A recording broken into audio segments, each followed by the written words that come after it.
allons évoquer les origines de Maximilien Kolbe.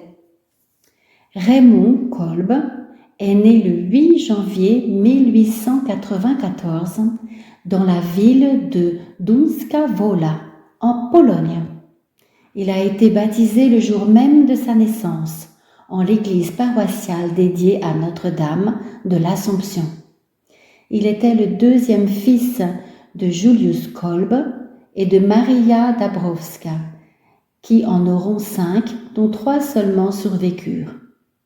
Les époux Kolbe étaient tous deux de pauvres ouvriers tisserands. Maria avait désiré se faire religieuse, mais elle ne put suivre sa vocation. Elle épousa à 21 ans Julius Kolbe, catholique fervent.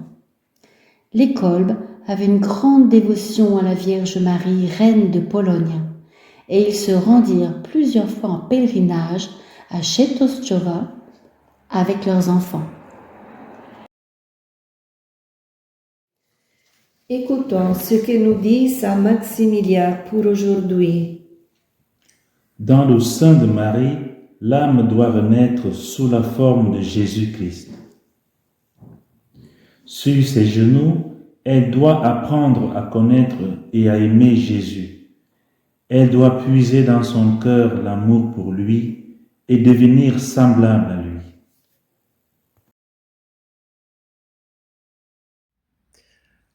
Bonjour, je m'appelle Annie, je suis luxembourgeoise. J'habite à Rémiche et je suis maman et grand-mère, maman de 6 enfants, grand-mère de 14 petits-enfants, épouse, bien sûr, voilà, ici à Luxembourg. Et je veux commencer par dire que tout est grâce. Oui, tout est grâce. Je suis née dans une famille très catholique et qui vivait l'amour pour la Vierge Marie.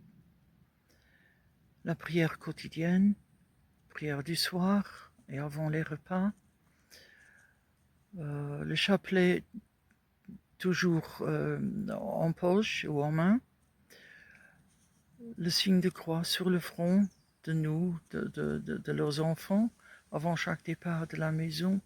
Tout cela faisait partie de nos journées, dont, bien sûr, l'Eucharistie journalière et évidemment le dimanche. À l'école, nous avons entendu parler de saints, entre autres d'un très grand saint, de Saint Maximilien Kolbe.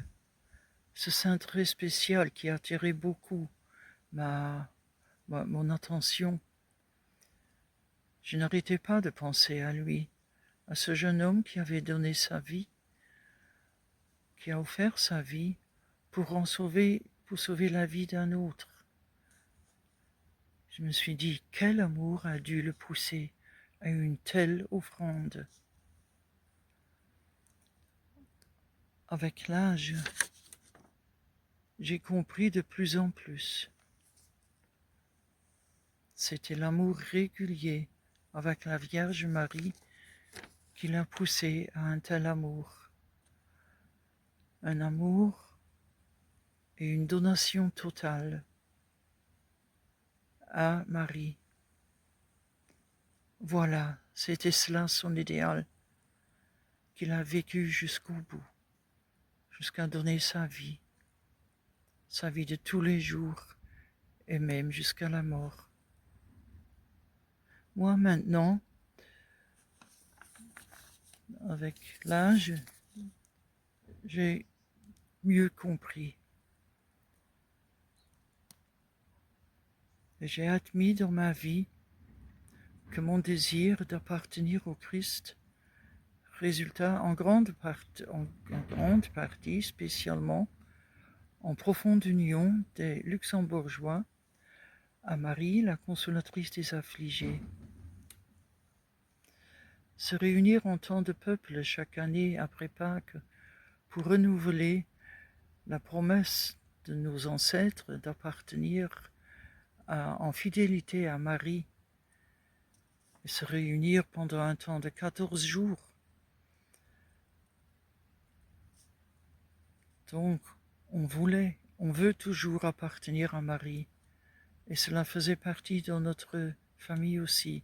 Cette réunion, ce pèlerinage régulier à Notre-Dame, consolatrice des affligés, où on a répété, on a renouvelé notre appartenance à Marie, de vraiment être, de lui servir et de ne jamais la laisser. Saint Maximilien, missionnaire de l'Évangile, toi qui as annoncé la parole dans le monde, aide les jeunes à être des instruments de paix et des sources de vie nouvelles pour ceux qui ne connaissent pas encore l'amour de Dieu. Toi qui aimais Marie Immaculée, toi qui as suivi les traces de la Mère de Dieu, accompagne-les sur le chemin de l'humilité, afin que s'accomplisse dans leur vie ce que le Seigneur a rêvé pour eux.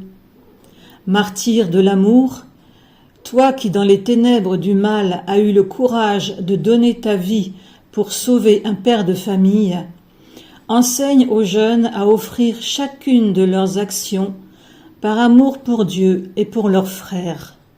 Amen.